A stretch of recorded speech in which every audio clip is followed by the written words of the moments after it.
અમદાવાદમાં ગ્રાહક સુરક્ષા અને પગલાં સમિતિના પ્રમુખ મુકેશ પરીખે મુખ્યમંત્રી ભૂપેન્દ્રભાઈ પટેલને આવેદનપત્ર પાઠવી રાજકોટના ટીઆરપી ગેમ ઝોનના અગ્નિકાંડમાં કસૂરવાર સંચાલકો, ન્યૂ કોર્પોરેશન, પોલીસ અને પ્રશાસનના તમામ સરકારી અધિકારી વિરુદ્ધ સમાજમાં દાખલારૂપ અસરકારક પગલાં ભરવા, માત્ર સસ્પેન્ડ કરવાની અધચરી કાર્યવાહી નહીં કરતા તમામ કસૂરવારોને નોકરીમાંથી બરતરફ કરવા રજૂઆત કરી છે। આ ઉપરાંત સીટની તપાસ સર્વગ્રાહી અને સાચી દિશામાં થાય તેમજ પરિણામલક્ષી કાર્યવાહી કરવા અને ડાયરેક્ટર ઓફ પ્રોસિક્યુશનને પ્રતિનિધિત્વ આપવા તેમજ કસૂરવારોની નામી અને બેનામી સંપત્તિ જપ્ત કરવા વટહુકમ બહાર પાડી પીડિતોના પરિવારને વળતર આપવું તેમજ સરકારે પણ પીડિતોના પરિવારને ઓછામાં ઓછું ₹1 કરોડની સરકારી સહાય આપે ગ્રાહક સુરક્ષા અને પગલાં સમિતિ અખિલ ભારતીય રાજકોટના ટીઆરપી ગેમિંગ ઝોનમાં જે ભીષણ અગ્નિકાંડ થયો છે એમાં 32 નિર્દોષ બાળકો સહિત વ્યક્તિઓએ જીવ ગુમાવ્યા છે। સરકાર, પ્રશાસન, પોલીસ અને રાજકોટ મ્યુનિસિપલ કોર્પોરેશન માટે આ શરમજનક અને દુઃખદ ઘટના છે।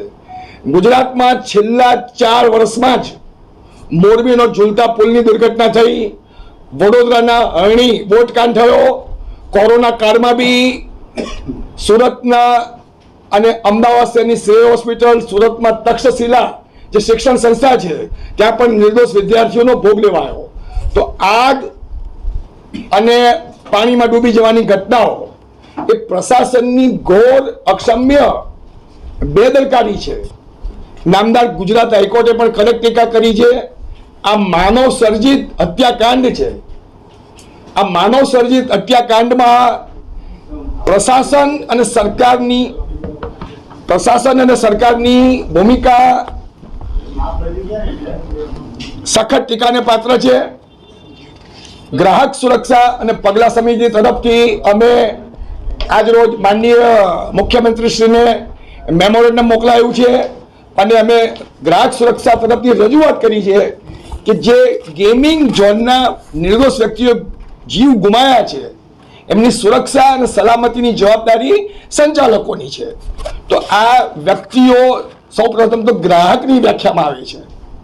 કન્ઝ્યુમર એમને હવે ચૂકવ્યો અને ત્યાં એન્ટ્રી લીધી તો એમની સુરક્ષા અને સલામતીની જવાબદારી છે।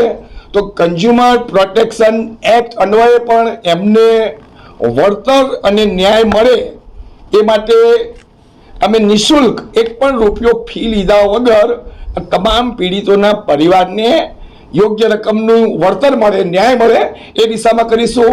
સરકારશ્રીને પણ અમે રજૂઆત કરી છે કે ગુજરાત સરકારનો ગ્રાહક બાબતોનો વિભાગ અને સરકારની માન્યતા મેળવનારા ગ્રાહક મંડળો જેને કાપા સંક્ષેપમાં કહેવામાં આવે છે એમને પણ આ વિક્ટીમને ન્યાય મળે એ દિશામાં દસ્તાવેજી પુરાવાઓ બધા એકત્રિત કરવા જોઈએ અને સાથે સાથે પીડિતોના પરિવારનો સંપર્ક કરી તમામ ફરિયાદીઓ કન્ઝ્યુમર પ્રોટેક્શન એક્ટ અન્વયે ફરિયાદ કરવા આગળ આવે એ દિશામાં પણ પ્રયત્ન કરવા જોઈએ।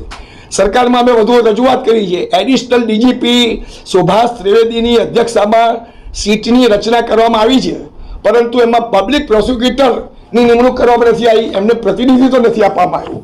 તો આ પણ ખામી છે। સીટ સાચી દિશામાં પૂરતા પગલાં ભરે અને અસરકારક પરિણામલક્ષી કાર્યવાહી કરે અને એક પણ કસૂરવાર છૂટી ના જાય એ માટે અમે રજૂઆત કરી છે। ગ્રાહક સુરક્ષા બીજી અનેક રજૂઆતો કરી છે, એમાં ₹1 કરોડનું વળતર આપો, પીડિતોના પરિવારને ₹1 કરોડનું વળતર આપો, કન્ઝ્યુમર પ્રોટેક્શન એક્ટ અન્વયે ફરિયાદો દાખલ કરી એમને ન્યાય અપાવો, સીટમાં ની ખામી દૂર કરો અને જોડે જોડે સરકારમાં અમે રજૂઆત કરી છે માત્ર કસૂરવાર 7 અધિકારીઓને સસ્પેન્ડ કરવાનું પગલું એ અધકચરી કાર્યવાહી છે। સસ્પેન્ડમાં સરકારી અધિકારીનો અડધો પગાર મળે છે અને એમના બીજા ગોરખ ધંધા ચાલુ જ રહે છે, બીજા ધંધા કરે છે। તો સરકારી નાણાંનો દુર્વ્યય થાય છે, એમને બંધારણમાં જોગવાઈ છે એમને ટર્મિનેટ કરો તો સમાજમાં એક દાખલારૂપ ઉદાહરણરૂપ સંદેશો જાય અને દોષિત અને કસૂરવાર સરકારી અધિકારીઓને ભૂમિકા નક્કી કરીને એ તમામને ટર્મિનેટ સરકારી નોકરીમાંથી કાયમી બરતરફ કરવા પણ અમારી માગણી છે।